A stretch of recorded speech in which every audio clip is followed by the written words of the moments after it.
Bro, kumusta ka naman na ngayon? Nakikita ko naman na may mga nakakatanggap na mga nangyari, kaya masaya po ako. Ayan, may galang shoutout. Isang magandang hapon sa ating lahat. Ayan, sa lahat ng ating mga minamahal na viewers. Kauwi lang po ng inyong likod. Ayan. At may tatakpan lang ako. Ayun na, nagpapasalamat si Kalingap Dan. Baka naman sabihin ninyong, ay talagang wala katigil-tigil. Mahamit, bakit? Channel ko to. Ano masabihin ko dito? So, ito na. Ay, huwag kayong mag-alala at wala namang masama sa akin sabihin. So, natutuwa or nagagalak na unti-unti daw na meron ng pagbabago. Ano ba yun? Natatanggap na. Yun, yung mga duguan ang puso. O yun, ano. Ay, baka meron pa dyan na gustong mag-move on o baka meron pa dyan hindi nakaka-move on, ay move on na po. At siguro ay patawarin. Ay, alam nga namang habang buhay kayong magmukmuk. Ang tanong ay sabi ko nga, panahon na ba? Pero, ang pagpapatawad, pwede sabihin ng mga viewers, ay natatawad na kita pero deep inside. Yun. Tuloy tayo. Mawalang galang ni Bobby. Bobby TV, alam mo naman yan. At tayo naman nagkakausap. Kaunting parinig lang ako, ha? Parinig lang, hindi naman charity works ito, Bobby. Ay, pahiram ako. Unti-unti ko yan, nakikita ko naman na may mga nakakatanggap na sa mga nangyari, kaya masaya po ako at ay salamat sila po ay... So sa'yo, ano bro, bilang sa kanila, wala namang yung nakikita po. Wala. Masaya raw siya at yun nga, unti-unti nga natatanggap na. Talaga, ano ba sa obserbasyon nyo? Natatanggap na ba ng lahat? Sana. Yan sana all. Tuloy. Naiintindihan ko lahat ng galit nila, lahat ng mga nararamdaman nila ay naiintindihan ko po yun. Naiintindihan daw niya. Ay, kailangan mo intindihin. And ano man yung galit nila, ano man yung sabihin nila para sa iyo, kailangan mo ding intindihin. So, kung ikaw man ay kinukurot, sinasaksak, pinupukpok, ay kailangan mong intindihin. Diba? Sabi mo nga, naiintindihan mo. Bakit? Bakit mo naiintindihan? Ito maganda naman natin reaksyon. Kung naiintindihan mo ang mga galit nila, so ano man sabihin nila sa inyo, sa Team Brooks, iintindihin ninyo. Huwag kayong aray. Tuloy. So, ako masaya ako pag nakikita ko na nagiging okay na at nagiging masaya na rin yung mga tao na naapektuhan sa nangyari. Kasi gusto ko na maging okay na din ang lahat. So, sana na po magtuloy-tuloy na. Yun lang parere ko. Mas Bobby, wala pa isang minuto yun. Pinutol-putol ko lang. Yun lang naman. Yung mga gusto makapanood po, pwede nyo puntahan po sa YouTube channel ni Bobby. Supportahan po natin. Ano po? So, masaya daw siya na, yun nga, may pagbabago. Naiintindihan daw niya ay sana daw ay tuloy-tuloy. Tuloy-tuloy daw. Sana tuloy-tuloy. Kailanman hindi naghahari yung galit sa puso. Naghihilo man lahat. Di ba? Parang isang ina na nanganak. Isang araw, dalawang araw, limot na yung sakit. Ganon. Kagaling ang Panginoon.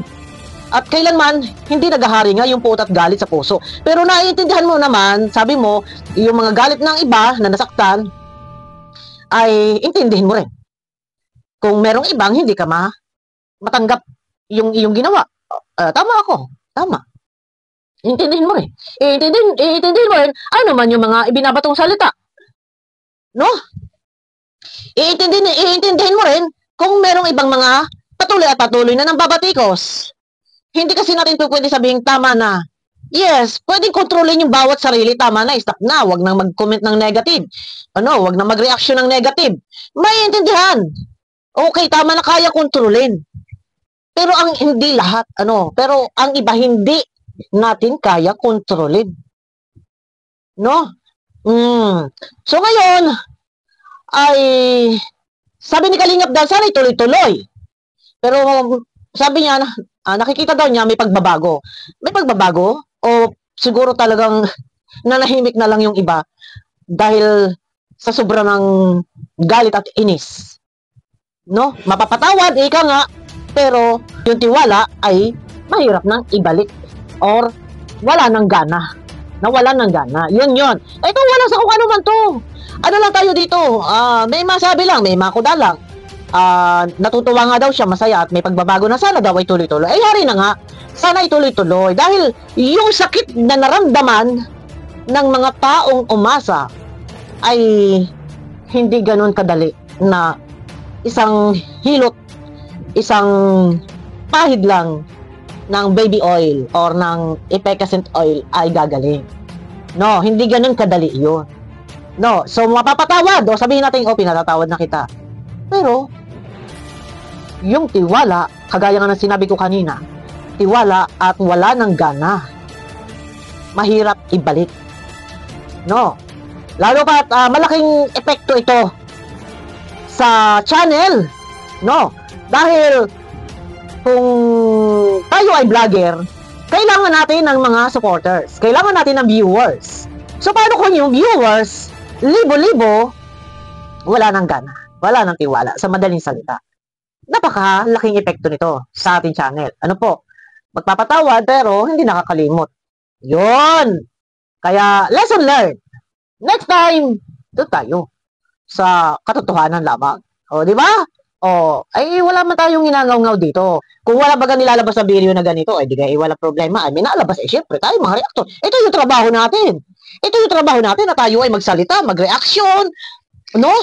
O, so ngayon, ang akin lang dito, nakakapagpatawad or maibuka lang ng bibig. Oo, pinatatawad. Maibuka lang ng bibig. Masabi lang.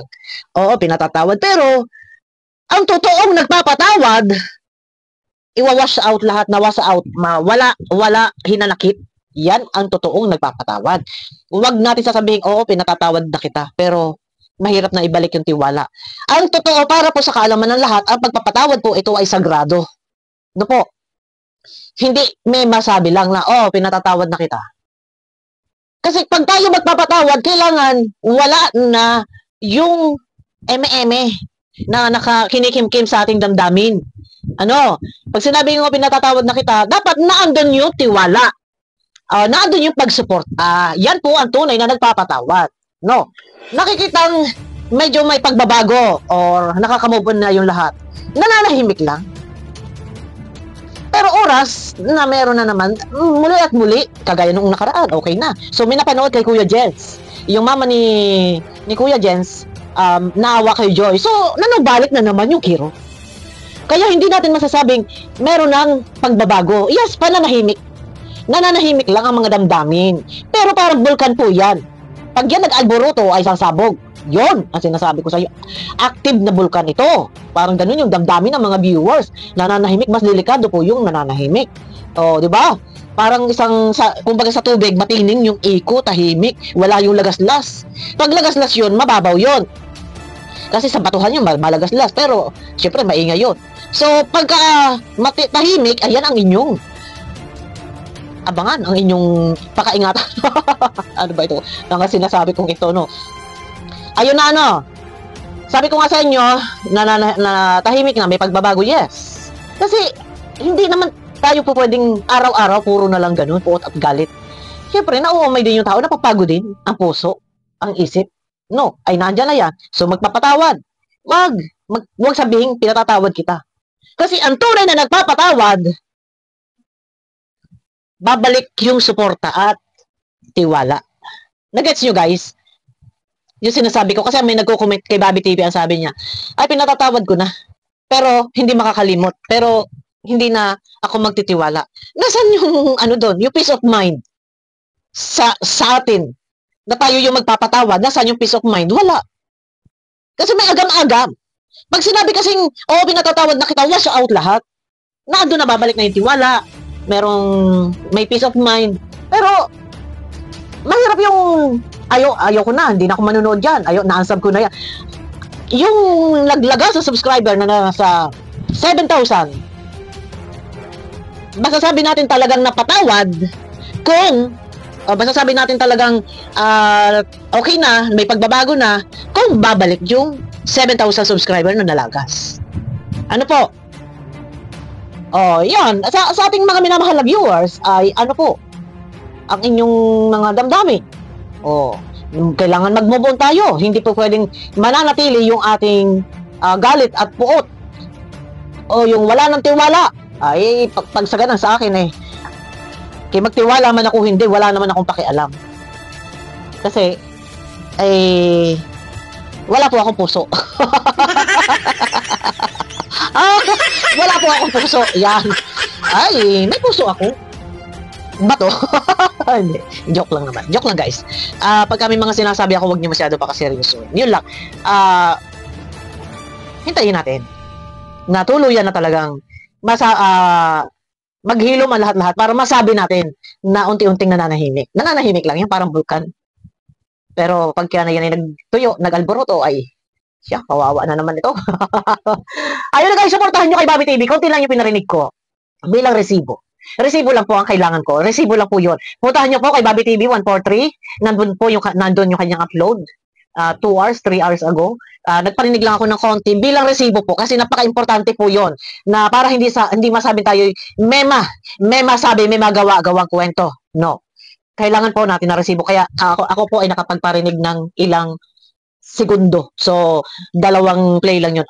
Isang play, ilang minutes yun. Ilang seconds yun, 14.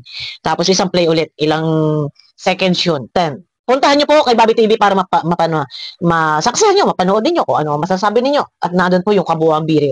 Ayun guys, abangan nyo ako sa akin next video. Mega love shoutout po sa inyo lahat. Yan, kawi lang natin, hapon na tayo nakapag-upload at meron po tayo mga inaasikaso. Ano po. Ayan na, bye-bye po.